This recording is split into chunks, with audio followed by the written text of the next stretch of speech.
Who's up for some mental theology gymnastics today? I think I am. So that's what we're going to do today on My Seminary Life. This week was the wrap up to Systematic Theology 2, which means that it was just a week of turning in the final project stuff. There was no new material at all. We're going to talk about that a little bit. But for the actual meat of today's episode, we're going to do a little bit of a what if scenario. You know, Marvel made us ask that question last summer, and so we're going to do it a little bit here today. What if the Garden of Eden went differently? Let's talk about it. Hey, I want to say first off, welcome back. This is My Seminary Life, the show where I talk about the things normally that I'm studying in grad school. And I'm your host, Brandon Knight. I also want to apologize because I know the last couple episodes I've been recording on my desktop with my microphone. The audio has been a lot better. Today it's going to sound more like the tin can string audio, and that is because our Wi-Fi is down right now. Yeah, that's kind of the downside of living in the middle of nowhere, living off the grid. The Wi-Fi can have some issues sometimes. So today we're going to be string tin can audio. Next time, I promise you, if this is the first time you're listening to the show, I promise you next time, as long as the Wi-Fi is up, the audio will be a lot better. It will sound so much better than what we're doing right now. Also this week, over on the social media end, make sure that you're following the show at My Seminary Life Pod on Facebook and Instagram for weekly updates, including things like our new video clip. So over on Instagram, every Tuesday you can get a brief trailer of what was the intro to that last week's episode. That was a very confusing sentence. Tuesdays on Instagram is going to be a commercial for the show. Let's put it that way. I don't know what it's going to be this week because I'm just talking into my phone right now. Maybe I'll do a POV of what it looks like when I record this way. Yeah, that'll be nice and gross. I'll do that. That'll be fun. So make sure you're following the show on Instagram and Facebook for weird videos and reels like that. So again, this week was the wrap-up to Systematic Theology 2 after a week of recap, anthropology, harmonteology, because I still can't say that one right, 2 weeks of soteriology. We missed one of those weeks because I was out of town for the winter camp for the youths, and also ecclesiology and eschatology.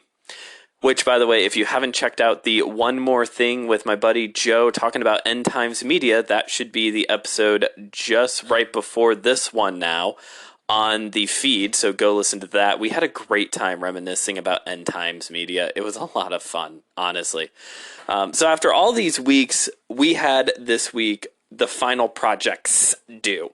2 of them were the same from last time. I talked about this in the first episode. First, we had the reading assignment. I had to read 1,000 pages at least of theology, but our reading in our textbooks counted towards that. So even though I didn't finish all of the reading in the textbooks, I still broke past 1,000 pages. So that was step 1.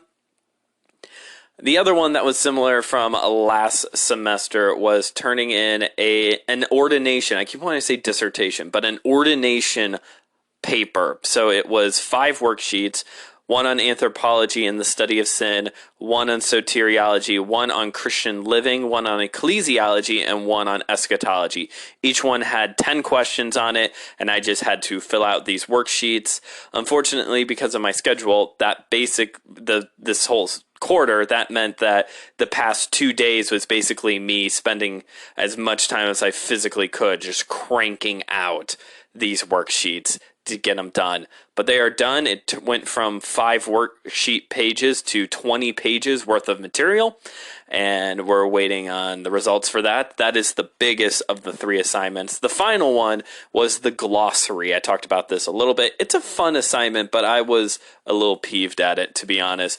I had to comprise a work glossary of 100 vocab terms, proving that I could speak and teach the language of theology. So the answers to these terms needed to be sweet and simple, common language, so that way people could know what I was talking about. The reason why I was peeved at it, though, is because this is another example. Another example of why I don't like higher education sometimes. The minimum was 100 words, okay? So we had to get 100 words. But it said in the instructions that if we only had 100 words, we would get an automatic letter reduction going from an A to a B, which is frustrating because that means the minimum isn't 100.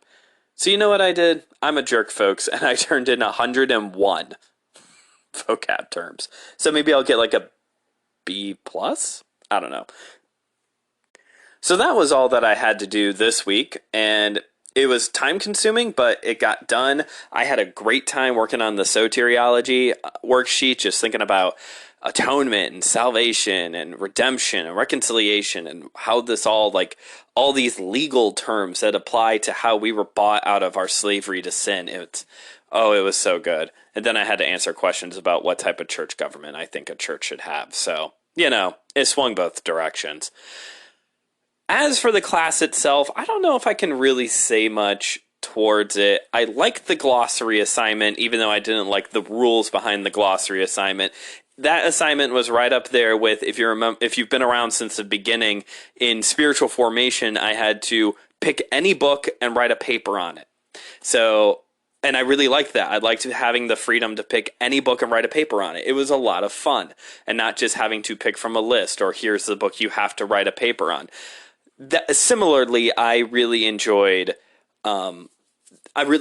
this, of being able to put together a glossary of terms that I thought that was important for people to know, even though I didn't like the rules behind it. In all, the class is a lot of work. If you ever plan on taking a systematic theology class, it's a lot of work, at least the versions I've gone through now. I would say it's not my favorite class. It has its highs and its lows. Sometimes you're working, like I said, doing stuff, looking at atonement and sanctification and reconciliation and getting into the nitty-gritty of it. And then you're doing ridiculous theology exercises like we're going to do here in a couple minutes. Or you're, circling the wagons on, okay, we all know what this is. Or, okay, let's talk about end time stuff and clearly be taught one very specific view. We talked about all of the views when it came to eschatology, but it was very clearly presented as pre-trib, premillennial, rapture theology is the most accurate, theologically sound version evident in Scripture. Like that was definitely the one that was encouraged the most out of all of the views, which was interesting. The rest of the class was basically just presenting information. This was the one that was a little bit more like, this is the view. I had to defend the rapture in the eschatology worksheet, not define the rapture or do I believe in the rapture, but I had to defend the rapture in the eschatology worksheet. I didn't really have to defend too much else. I didn't have to defend elder rule in a church. I didn't even have to defend like the atonement. I had to defend the rapture. So just let that sink in. It's a lot of work though. A systematic theology class is a lot of work. I still think spiritual formation is my favorite, followed up by discipleship methods. I think those would be my two favorites so far, but I've only taken those this handful of classes. And starting, I believe, next week, we will be back with a brand new episode, kicking off our new class, Ministry Administration. This is going to be way different, y'all. Like doing a class on how to run a church, I guess. I don't know. I'm expecting this to be... I think it will be good. I've downplayed it a little bit when I first announced that was going to be the class. But I think it's going to be good because I imagine this is a lot of stuff that normally you have to learn on the fly. So I think this is going to be good from the perspective of, hey, I'm getting some knowledge and hopefully some good books. That's always what I'm hoping for in classes. I'm hoping for good books and hopefully get some good books on here's how you do XYZ, or how this is how you think about doing ministry from a professional level. And speaking of professionalism, I got to get in contact with somebody to do a one more thing on professionalism in the church. Might do two. And by the way, speaking of special bonus episodes, again, later this month, we're going to have the My Seminary Life 1 year anniversary special. I'm still pulling it together. We do have a guest. Well, I should say I'm working on getting a guest lined up for the show. She's very pregnant, so hopefully she'll be able to be on the show talking about Lent. I think is what we're going to talk about a little bit, but we're also going to talk about, how great of a year it's been here at My Seminary Life and maybe some of the things we plan on doing moving forward. What else do we got going today? I think it's time for us to talk about our mental exercise for today's episode. Because that's one thing I took away from Systematic Theology is that sometimes we have to play these mental gymnastics that, we might not be able to arrive at a conclusion at, but it gives us something different to think about. And the one I wanted to talk about today came to me while I was filling out the anthropology worksheet for my ordination assignment. And it's this. Did Adam and Eve have to eat of the tree of the knowledge of good and evil in order for sin to be entered into the human race? Okay, so as the name implies, maybe the answer is yes. Because either that was literally the name of the tree or a symbolic, poetic name that was given to the tree, that this is the tree where the knowledge of good and evil was going to come from.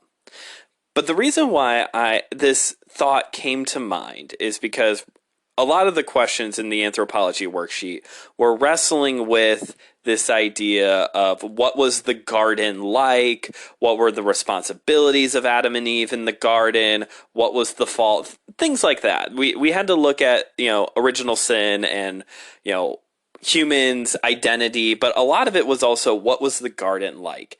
And as I'm looking at Genesis 1 and more so 2, I'm starting to put together that there were actually many commands in the garden. The big one was, of course, don't eat from the tree of the knowledge and good of evil. And here's the thing, and I think this is the punchline ultimately in the conversation. That was the one do not. Do not eat of this one tree. You can eat of all the other trees. Everything else was a freedom. You can eat from the rest of the trees. The other things that Adam and Eve were told, though, is that they were told to be fruitful and multiply, fill the earth, and also to have dominion of the garden, take care of the garden. Okay? So the thought that came to mind, and I do want to reiterate here, I said this back at the top of the episode, I want to reiterate, I'm not trying to preach anything here, all right? I'm not trying to make some definitive statement here, although there will be one in the end for the punchline. But this is just me doing some mental gymnastics. I don't think I would necessarily preach this in a sermon, at least not yet. I would have to think about some of this. But let's just run with this for a second.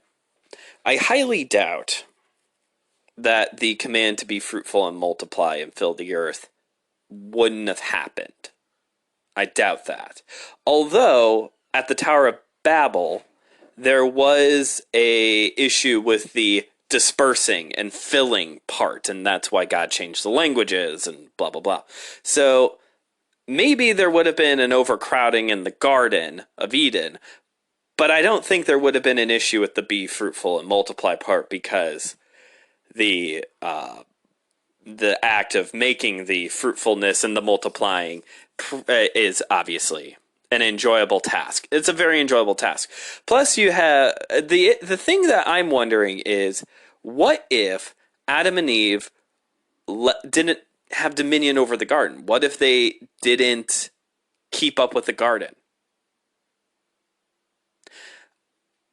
If they didn't do that, would that have brought sin into the world? Could the serpent have deceived Adam and Eve into not taking care of the garden and just letting it run wild? That still would have been disobedience, right?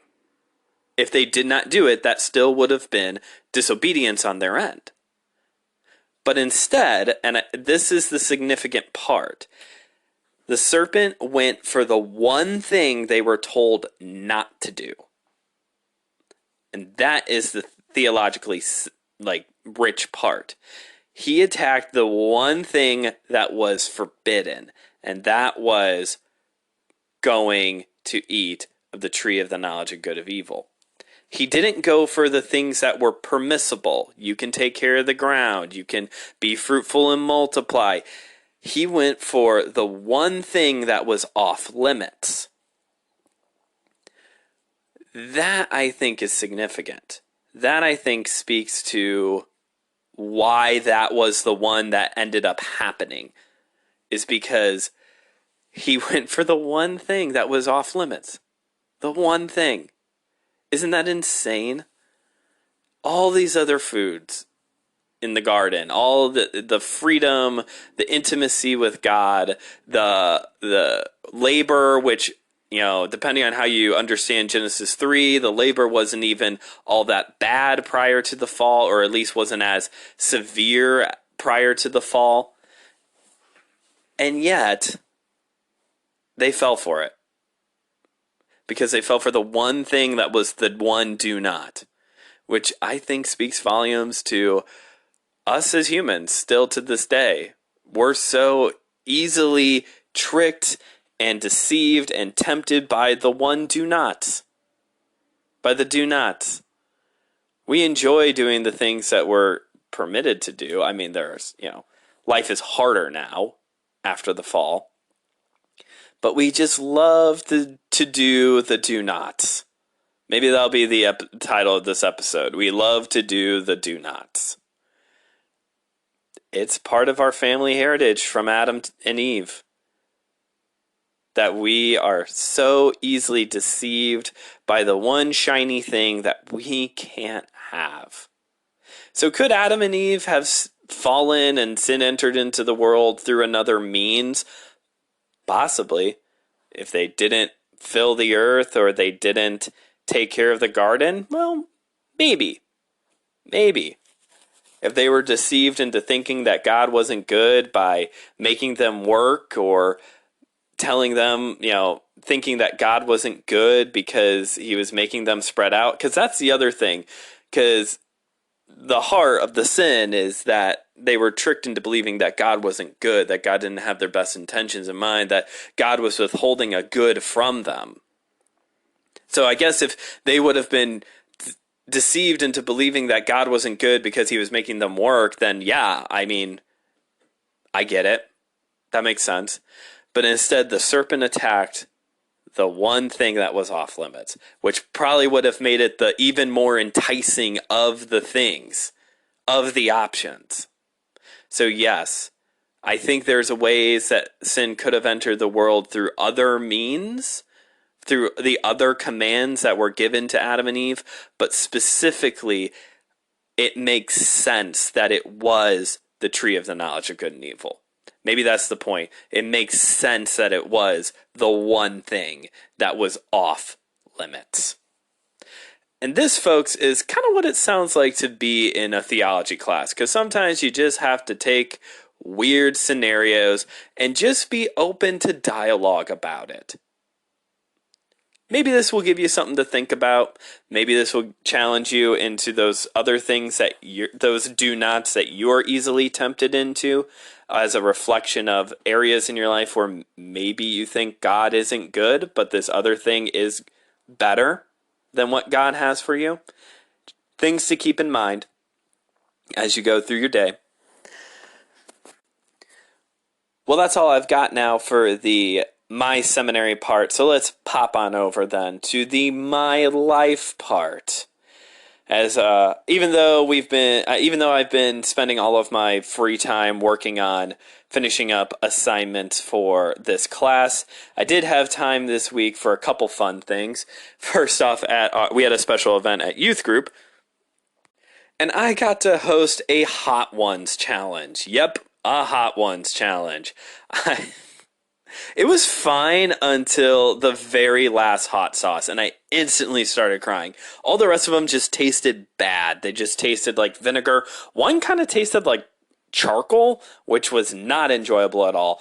But the very last one, I just started bursting into tears. I got to host, though, so it was a lot of fun just ribbing them as they were answering questions and stumbling because it was getting hotter and hotter, which hot sauce. But the most fun thing, well, that was actually really fun. But the big thing for this week is, in order to celebrate my birthday, which happens here at the end of the month, and to celebrate my most favorite superhero of them all, Batman, I am having Batmanpalooza this month. And each day of the month of March so far, I have watched a different Batman-related thing. So far, I have watched a couple episodes of the animated series, Batman 66, the movie with Adam West, a couple episodes of Batman Beyond, and Batman starring Michael Keaton and Jack Nicholson. And today, as of the recording of this, I am going to see the Robert Pattinson, The Batman. It's my birthday present from my brother. My brothers they got us tickets for opening weekend, and I'm so excited to go see this movie. You can hear me and Joe talk about it over at Systematic Theology. It's one of the more recent episodes, just doing a prep for the movie, breaking down different characters and what we're hoping to see. So that's a really fun episode. Go check it out. But yeah, so I'm sure most of my updates here are going to be, so this is the stuff I've watched that's related to Batman. It'll probably be what I talk about on Systematic Ecology too. So that's all I got for my life right now. So let's start drawing this episode to a close. Again, you can find us on social media. I got behind in adding the show to new platforms because of school this week, so I'll be getting back to adding the shows. I'm looking to add Stitcher and Castbox, so you can be looking for those. Make sure you rate and review the show on whatever platform you're on, or you can go to the Facebook page and rate and review the show on there as well. We're on Apple Podcasts, Google Podcasts, Spotify, Overcast, the whole thing now, so you can tell your friends where they can find the show. It's much easier now is what I'm going for. Breaker is one of the options. Yeah, a few other options now. So you can find the show in plenty of places so your friends can join in on all of the theological fun going on here. And if you ever have a question for me or for the show, you can always email us now at No, that's not the email. The email is emailseminarylife@gmail.com. Emailseminarylife@gmail.com. All lowercase, all one word. You can email the show if you have a question for me that you would like me to answer here on the show, especially on the upcoming Happy Birthday episode. I would love to answer any questions that you may have for that as a segment of part of that. And also, there is an option on Anchor to leave a voice message if you're one of the people who like to use Anchor. And that is it for today's episode. Thanks for hanging in there. Thanks for joining me through this journey of systematic theology. And I'm looking forward to having you join me on our next adventure through ministry administration. But until next time, keep on studying.